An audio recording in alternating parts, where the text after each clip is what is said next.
दोस्तों नमस्कार, स्वागत है आपका यूट्यूब चैनल एबीटेक में। आज है 12 सितंबर 2023 और जान लेते हैं आज की महत्वपूर्ण खबरें जो आपके लिए बहुत ही इंपॉर्टेंट हैं और आज के प्रमुख समाचार पत्रों पर छाई हुई हैं।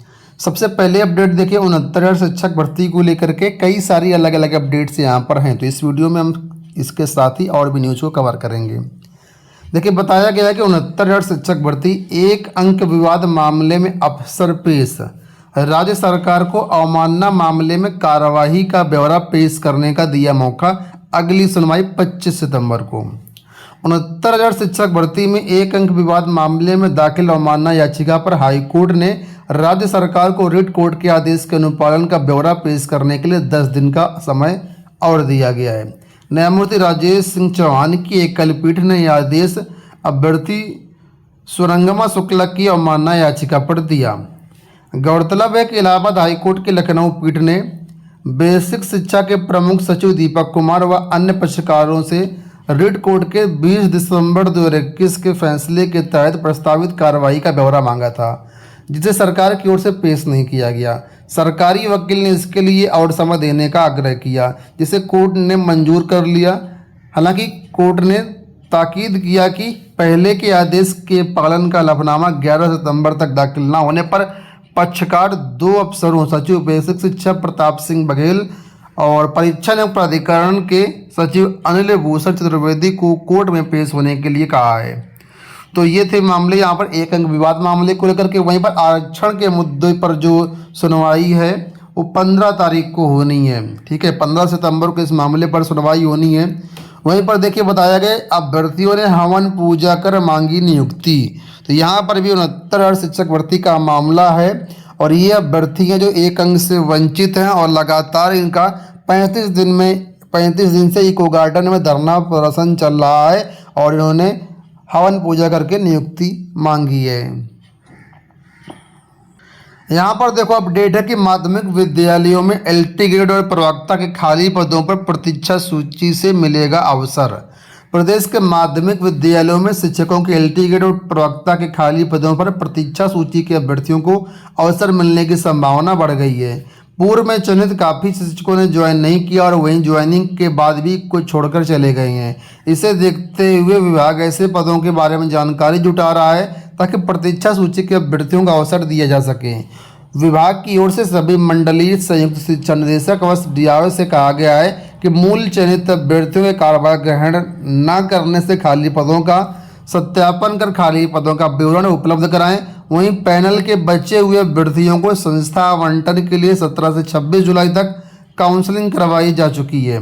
तो यहाँ पर जो काउंसलिंग की बात है, ये तो मुझे लगता है टीजीटी पीजीटी की बात हो रही है, क्योंकि टीजीटी पीजीटी की काउंसलिंग ही 17 से 26 जुलाई के बीच हुई थी। हालांकि जुलाई में एलटी ग्रेड की भी काउंसलिंग हुई थी। आगे देखिए, बताया कि इसमें खाली पदों की सूचना समय से न मिलने के कारण वहाँ के पदों को शामिल नहीं किया गया है। अपर शिक्षा निदेशक माध्यमिक सुरेंद्र कुमार तिवारी ने कहा है कि कई जिलों में खाली पदों का विवरण निदेशालय को जानबूझकर उपलब्ध नहीं कराया गया है। उन्होंने स्थलीय सत्यापन कर खाली पदों की सूचना समय से उपलब्ध कराने के लिए कहा है। इसी क्रम में उन्होंने एडेड कॉलेजों में तबादला पाने वाले प्रधानाचार्य और शिक्षकों को जल्द कार्यभार ग्रहण कराने व उनके भुगतान के निर्देश दिए हैं।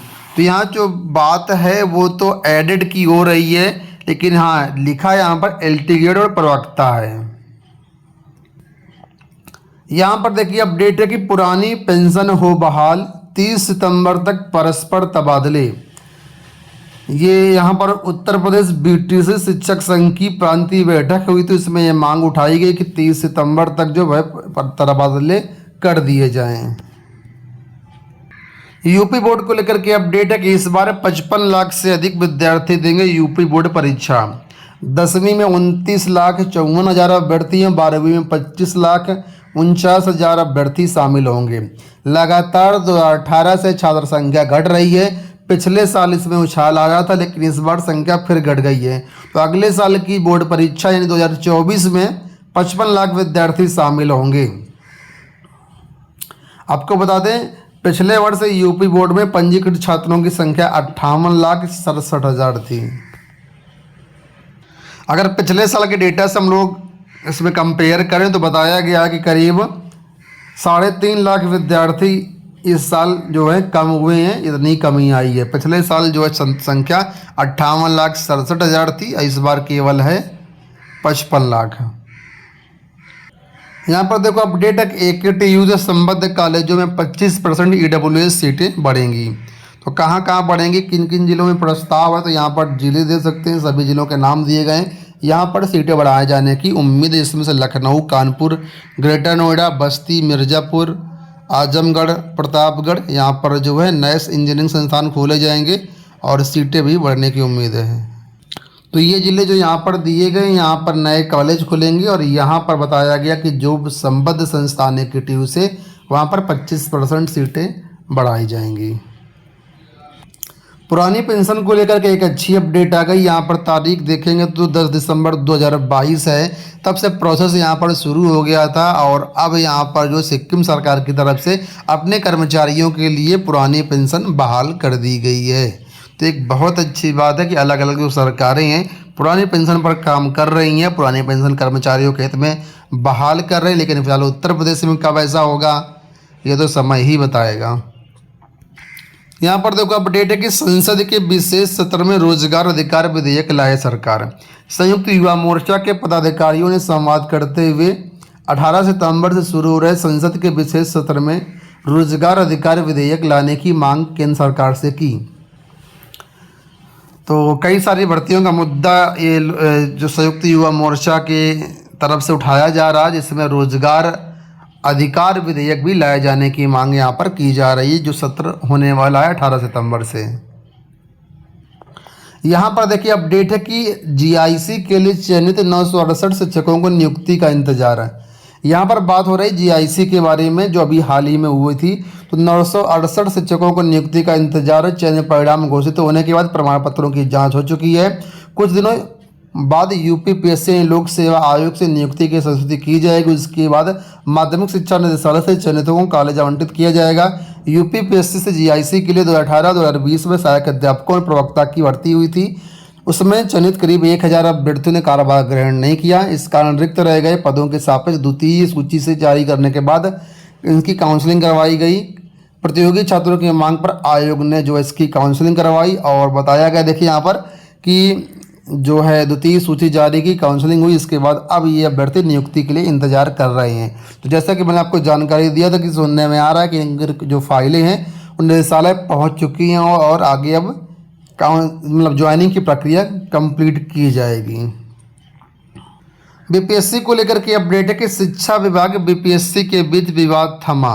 राज्य में 1,70,000 से अधिक शिक्षकों की नियुक्ति के लिए जो नियुक्ति नवंबर तक होनी है, इसके लिए अधिकारियों के प्रमाण पत्रों के सत्यापन कार्य चल रहा है। अभ्यर्थियों के प्रमाण पत्रों का सत्यापन काम चल रहा है। इस समय शिक्षकों व कर्मचारियों को लगाया गया। इस मामले में मुख्यमंत्री नीतीश कुमार के हस्तक्षेप के बाद अब शिक्षा विभाग और बिहार लोक सेवा आयोग के बीच जारी विवाद पर विराम लग गया है। सोमवार को मुख्यमंत्री ने एक अड़े मार्ग में शिक्षा विभाग के अपर मुख्य सचिव KK पाठक और मुख्य सचिव आमिर सुबहानी को बुला करके जानकारी ली और आवश्यक दिशा निर्देश दिए। इसलिए विभाग और आयोग के बीच जारी पत्राचार थमने के आसार हैं।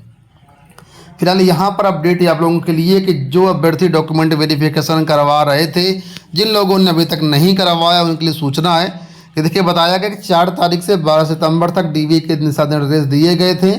जिन अभ्यर्थियों ने किसी कारण से डॉक्यूमेंट वेरिफिकेशन नहीं करवाया है, वैसे अभ्यर्थी अपने ऑनलाइन आवेदन में पूर्व में भरे गए स्थायी पते के अनुसार 13 और 14 सितंबर को स्वयं उपस्थित होकर के मूल प्रमाण पत्र से सत्यापन कराना सुनिश्चित करें। तो फिलहाल इनके लिए एक राहत दे दी गई है।